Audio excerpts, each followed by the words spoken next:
Okay, so, I'm not a fan of Monday mornings. I've never been. My name is Wale Scott, Plus Sports and Plus TV Africa. Welcome on the show. I've got Mukail Tinubu with me. Good morning, Scott.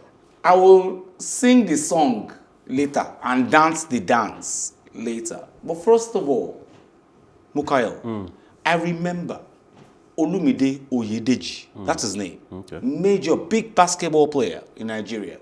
And he said the only thing he could do for Nigeria, and he did it. He went to every Nigerian basketball player in America, the USA, and told them, listen, you can't make the dream team, and you are Nigerian. Come and play for Nigeria. And a large amount of them came to play for Nigeria. And now Nigeria, male and female, are #1 in Africa. Let's start with that first. I'll come to why I'm saying this today. I think we're blessed because some of the most talented Africans playing in the NBA are Nigerians. Whether they're born over there or they managed to get there somehow from here, whether their ages have been altered or not. But I would say that that kind of luck is what we're reaping now. That kind of benefit is what we're reaping now. Because these players can compete at the highest level and and some of them even know each other already, either having played in the same team or played against each other, and with the right coaching. And basketball in Nigeria has come a long way in the last 20 years. So much so that the kind of coaching available to us now is so much more advanced. A lot of these coaches have taken courses abroad, and investment has improved our focus in the game. So I think the exhibition match between the That was where I was going to. Everybody's saying, why is Nigeria making so much noise? It's an exhibition match and all that, but love it or leave it. We played the dream team, America, and we beat them. The truth is, that's how good the team is. We are the only African team that can compete at that level with the United States. Because we're able to ensure that most of our foreign-based players came home. Yeah. And another thing, unlike because the NBA is an American sport, sometimes we forget that. The way they play in Europe is different. Euro basketball is different from the NBA. But the NBA is singly a United States of America game. But some people might be deceived into thinking, I'm going to get an American citizenship and I'm going to vie to be. But there's such limited space in the squad that you have to find where else you can play. And as Africans, I will always advise, this is not football, where the England team or the Spain team or any other team is like the France team, for example. Every single player on that pitch is practically we beat African. them 90-87. It shows the level of hard work and commitment that we brought to that game. We didn't play it like it was an exhibition match. We played to win. We didn't play to have fun. Okay. The Nigerian national basketball team is surprisingly beating the United States Dream Team 90-87 in an international match. The shocker was orchestrated by a team led by Gabe Nnamdi against America's All-NBA All-Star players. That was on Saturday night. Now, Nnamdi led Nigeria with 21 points, followed by Caleb Agada's 17 points, with the one scoring 13 points. Nigeria the Tigers scored 20 3-pointers. The Nigeria team had lost to the Americans in their previous games by last margins, trailing by 44 points at the 2006 Olympic Games. Yeah, Let's be honest ourselves. The last game we had was 2016, and it was by 44 points. The squad then was very, very different. You could see, I remember when we played in England, the US, there was even a significant height difference. When you saw Kobe and especially James strutting their stuff on the court, you could see the level of aggression, the level of power, the level of skill they brought to. A lot of the players we had then were more local players, still, graduates of Milo basketball championships. That's true. That's true. So, but this time around it's different. I mean, we may not beat the USA at the finals in Tokyo, but we will not go out with a whimper. Not a fight. Okay. If you watched our show on Saturday morning, Plus Sports Special, Victor Godfrey was practically dancing. It's coming home. It's coming home. Now, Mukael did not dance that morning. But I know inside he was dancing, it's coming home. But I insisted, it's going Rome. It was going to Rome, not home. And he went Rome. Gareth Southgate insists England's final penalty taker, 19-year-old Bukayo Saka, was his side's decision after the Three Lions lost the Euro 2020 finals on penalties to Italy at Wembley Stadium. Italy recovered well after conceding in the second minute from Luke Shaw. Leonardo Bonucci equalizing in the second half before controlling much of the remainder of the game. The England boss has urged his squad to leave the tournament with their heads held high and be proud, and refuse to point the finger at any players who missed penalties.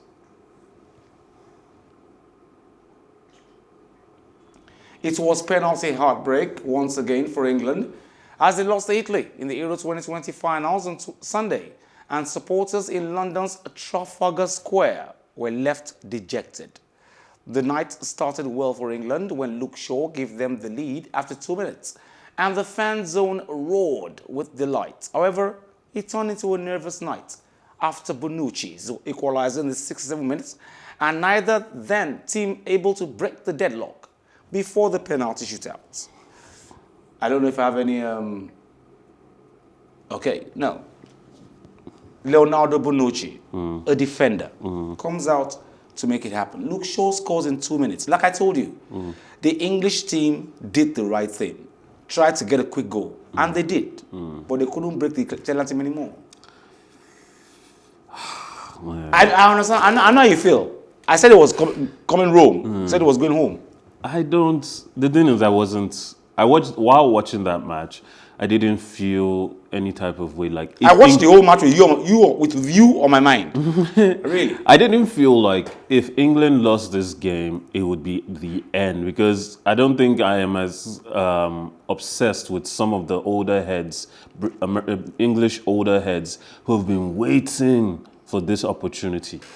But I remember watching that match. England, for me, they lost the plot. And the reason I say this is because in the beginning of the match, after scoring the first goal, they had Italy off their kilter.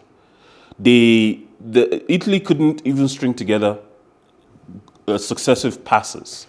And it meant that England were able to constantly pressure, constantly push them back. And Italy couldn't, because we knew Italy would control possession. That was the expectation.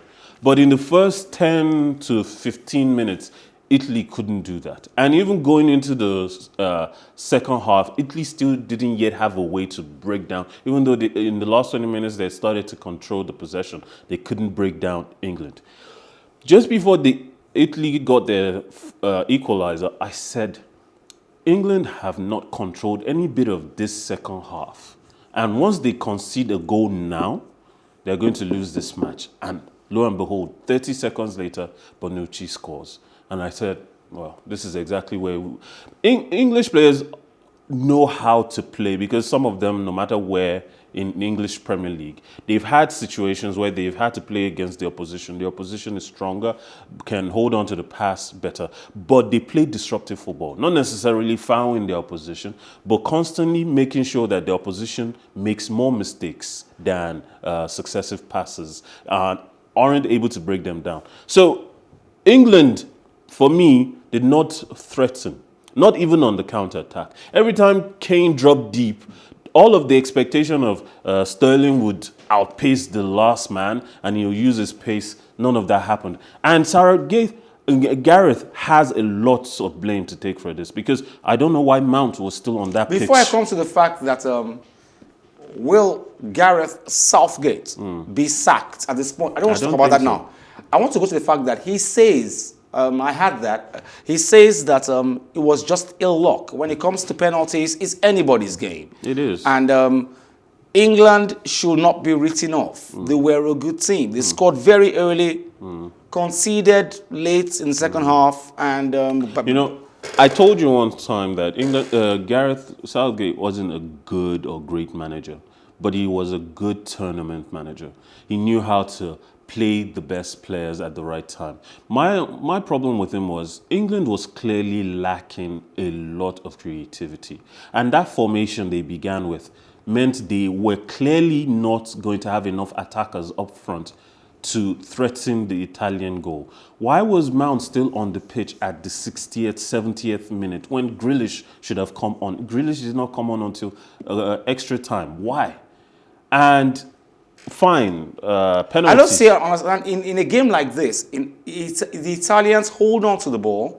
They try to manage the ball at every point in time, and then in a game like that, you don't need a Bukayo Saka. You need a Maddison, a Grealish, not Bukayo Saka. Well, I mean, Bukayo seems to be better. He's fast. He runs with the ball. Yeah, but you can only run with the ball you have. Yeah, but the Italians won't give you the ball. But think about this. If the Italians won't give you the ball, then you have to play on the counter. Sterling, for all of his pace, prefers to hold on to the ball. Yes. But Saka wants to get behind the opposition. And run past them. So you have the opportunity to play a long ball to him. And with someone like Grealish on the park, you have an opportunity to play a long ball to Saka. And we saw it in the previous match when he played. As soon as he got behind the defender, he was in the perfect position to square the ball into a crowded box 18 where someone could tap it in. And that's what happened. In this game, that's not what happened because Gareth Southgate did not play the players he needed at the right time. I don't understand what kind of, what he was saving Grealish for. I really don't. And penalties is anyone's game. But you bringing on Rashford just because of penalties when the guy hasn't clearly demonstrated enough trust, for you to trust him to play enough minutes in the game. You want to now put him into a high-pressure situation just because of penalty-taking abilities. And we saw what happened. Donnarumma is no slouch. When it comes to keeping out penalties, Donnarumma is one of the very best. He's a giant in post. And you're not going to put a player that hasn't played enough minutes into a high-pressure situation to go and beat one of the biggest keepers in the tournament. Gareth Southgate got the entire plot wrong.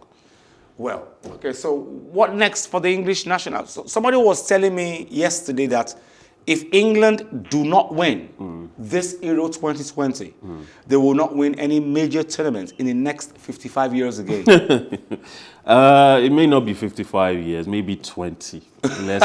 Come on. Even you are saying that. Okay, so this is the thing. Gareth Southgate is not going to get fired. That's my opinion. He's not going to get fired. The fact that he has gotten them as far as this means, I mean, look at a few years ago when everyone thought Harry Redknapp was a shoo-in to take the England post, and they ended up hiring Hodgson. For what reason? Hodgson shouldn't have taken that position. And even though they didn't go far, he kept his job for many more years. What is annoying me the most is that as much as we try to look away from it, it still remains racism. Everybody is talking about the fact that racism is being taken away from the world, but it's a lie. Now, the guys on Twitter, the guys on Instagram, the guys on social media are saying, how come it was the 3 black players who lost their penalties? So the blacks are our problem. That's the gist now in England. Except, how can we be their problem? Except that it was one of those blacks who got them this far, Sterling. Exactly my point. And even when Sterling plays well, he still gets racist attacks online. This is not going to go away simply because black boys are doing well for the country. Every time they need someone to blame, it's always going to be the person who is a different race from them. When I lived over there, people I came to you on that because I have never lived there. I've only gone visited. So you've lived there, you've seen it.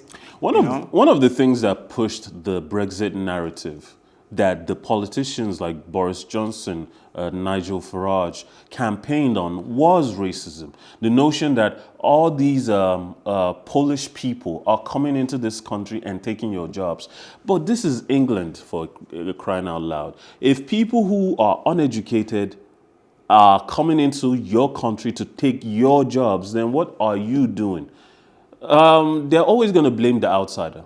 And they're always going to blame the person that looks different from them. It's just, and it's not necessarily something that is strictly present in the West. It's everywhere, even in Africa. People, I mean, we saw how South Africans behave towards Nigerians. But you know what? The critical difference is that it's been going on for so long, and no matter how much black people endear themselves through their hard work, through their intelligence, through their athleticism, it's always going to be them that gets the brunt of the blame every time something goes wrong. Okay, now Novak Djokovic had the weight of tennis history on his shoulders and an Italian with dynamite on his racket strings to contend with, but emerged victorious to earn a 6th Wimbledon and a record-leveling 20th Grand Slam title yesterday. Now Matteo Berrettini, playing inspired tennis in his first Grand Slam final, unleashed everything in his formidable arsenal to rock Djokovic in a revetting contest. Wasn't enough to stop the indefatigable Serb, who found his best when required, to pull through 6-7, 4, 6-4, 6-4, 6-3. And looks like it being a momentous day in raging arguments about who will go down as the greatest of all times.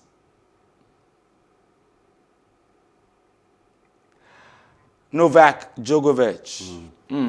If he finishes his career now... You and Victor concluded this was his. And it was going to go head-to-head with Rafael Nadal and Roger Federer. Well, I think at the very least we have the holy trinity of male tennis. Yeah. Which is... I guess that's it. With his a haul of medals and trophies, the fact is he is the greatest to have played the game now. My preference will always be for Federer because he's a purely technical player. But you can't take it away from the Serb because he seemed to start his winning career late, but he has caught up and now surpassed the two best in the game. I mean, you give it to him. He's a great, and he's always going to be a great. Even if he retires today and Federer or Nadal come in tomorrow and win another 3 Grand Slams after him, he's going to always be a great. So kudos to him. Before we go on the show, now, let's look at transfers. Manchester City have identified Fulham, but I don't want to go there yet. I want to start with Paul Pogba, Manchester United. Is this guy going to leave? And if he does leave, why not? I don't think he's going to leave because, one, the Juventus can't afford him, not unless they sell Ronaldo. But I think it's PSG that wants him now. PSG have the money to go for him, but everyone is suffering the financial repercussions of PSG going for, because Man United are not going to ask for little money. They're going to try and recoup as much money for him as possible.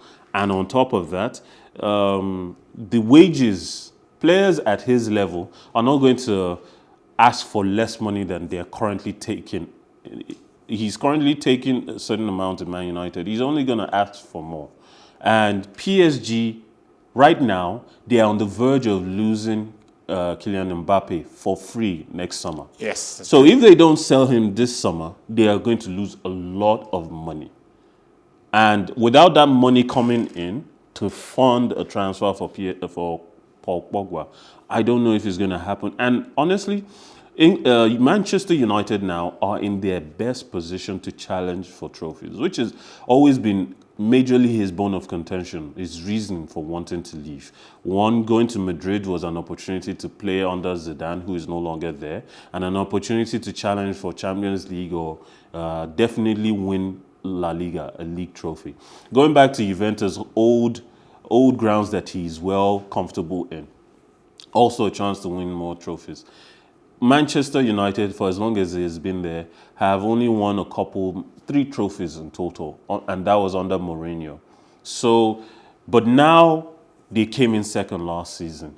They've clearly got their act together. They've just bought Jadon Sancho, and they're actually actively trying to get even more players. Yeah, Rafael Varane. Yes. So I don't know if this is the time for him to leave. And with Manchester United, they can afford to give him a bigger contract right now. Yes. Unlike if he goes to PSG, who But has to if pay. he gets a bigger contract, he wants £400,000 a week. And they are saying that's too much. I think They've got Bruno Fernandes. I think Man U have Bruno Fernandes. Why do they want to spend £400,000 a week on Paul Pogba? Okay, so Bruno Fernandes, I think we saw in this competition, he can't do it all by himself. True that. And players burn out. No matter who you are, players burn out. Unless, of course, you're Messi and Ronaldo. Players burn out. Even Kylian Mbappe didn't play well in the tournament. Let's move forward. Let's go next. Before I go to my next story, let's come to you. Chelsea don't seem like they need anyone right now. Now, basically, they've got last season under Lampard. They got Timo Werner, Kaya Havertz, Hakim Ziyech, Ben Chilwell. They think they have everything already. They've got N'Golo Kante in midfield.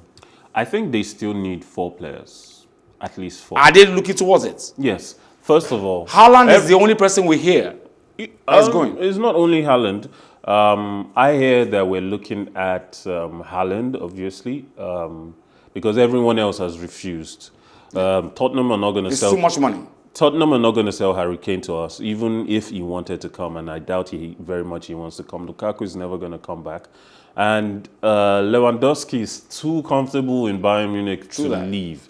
So Haaland, the promise of what Haaland offers, maybe for the next decade, is too great. And the possibility that we might lose him next season to Real Madrid or to Manchester City is too big a risk to take. So right now is the time to go after him. Now, I hear that we're also looking at Camavinga, Declan Rice. Camavinga is supposedly going to Manchester United. I doubt. So we hear. I doubt it. I mean, the 2 teams that I feel will compete for him are Manchester United and Chelsea. But Peter Cech, our football agent, is actively working all of his contacts from his Rennes days to get Eduardo Camavinga into Chelsea. And I think we need another left back. I think we need to clear Emerson and Marcos Alonso off our books and get a proper deputy for Chilwell on the left. Okay. Now, I'll read this story first of all, then I'll ask Mukail a question. Real Madrid are interested in Damsgaard. Sampdoria Denmark midfielder Mikael Damsgaard is the subject of interest when Real Madrid, according to Tuttosport. Now, the Blancos are planning a summer soup for the 21-year-old following his stellar Euro 2020 campaign with Denmark, who reached the semi-finals. Now, Mukail, my question would be, some players will just have this fluke run in a tournament, and then every club looks for them. And then they get there, and the clubs find out, or the fans find out eventually, he was not as good as we thought he was. It was just a fluke in the tournament. Damsgaard. Well, it's for Denmark. I don't think it's necessarily a fluke. I mean, they say form is temporary, class is permanent. Very few players can perform perfectly across every competition. So players are always scouted based on their last performance. Look at Djokovic. When Zidane went in to buy him, he was one of the hottest properties in Germany, one of the hottest strikers. But he hasn't performed well at all. And he had a whole season to show what he had at Eintracht before he came to Real Madrid. So sometimes a player does well in a couple games and he shows in just those 2 games that he's well worth plenty of money. And sometimes the player plays 38 games throughout the season. He plays well every single game. Is there a possibility that this guy will just go to the club and fail? I don't know if they even need him. I doubt he will fail, but I don't even think they need him now that they claim that they're ready for Odegaard to step into that position to actually finally get regular game time at Madrid. So if they bring him in, he's just another attacking midfielder. Midfielder, yeah. So, and with Real Madrid, sometimes I look at that squad, no matter how many players they sell, and they're looking to sell off Varane and Ramos has left. But I don't feel like they need to buy any other centre-backs because I feel like they're always going to have quality. Whether they've bought him young or bought him a while ago. Oh, yeah. Carlo Ancelotti has made a midfield enforcer his priority and sees the Real Sociedad player as being one who fits the bill. Well, Mukael, what other transfer news do we think we have? What are we seeing? With big clubs, though. Also, Manchester City. the thing is, Premier League football is just 5 weeks away. So now everyone has to, because the tournament is over, many players they didn't even want to consider. But now that it's finally over, many clubs are going to shift their transfer motion into full gear and have to rush. Now, I don't know who Manchester City are looking at because Manchester City are always linked to everyone. But they don't need really anyone because of the level of squad that they have. But I am hearing that they are taking a back seat on Harry Kane because it's looking like Daniel Levy is not going to let him leave. Especially now that Nuno Santos is hoping that his star striker will give him a good first season. But if Harry Kane doesn't leave this season, I don't know if he will ever leave. And he's a Tottenham player, true and true, and I don't think he's going to cause any real problems. And Arsenal? Arsenal are looking at a lot of positions. They're looking at Locatelli from Sassuolo. Sassuolo, yeah. They need a partner for Partey with Granit Xhaka leaving. They are also Granit Xhaka is leaving. Yeah, to Roma. Yeah. And also, they're looking. Kolasinac is ready to leave. He spent enough time, and even though last season they didn't bring anyone up, they didn't play him not once. Even with Tierney, they didn't bring anyone in to back up Tierney, and now he's ready to leave. They're also looking at centre backs. I hear that Koundé is on the shopping list for Manchester United, Arsenal, and Chelsea. Everybody's shopping list. Everybody's shopping list. Ben White is their priority. Yes. They got White already. They are very confident because they've agreed terms with him. It's now just about making sure that because they already had a £50 million bid rejected. Now it's about coming back with the best bid to get him. So we'll see. Thank you very much, Mukael. Always a pleasure. Thank you very much as usual. That's all we can take on the show today. Plus Sports and Plus TV Africa on a Monday morning. My name is Wale Scott. Join us same time tomorrow, same station. Like I always advise you at the end of every show, if not for anything, at least for your heart, do some sports.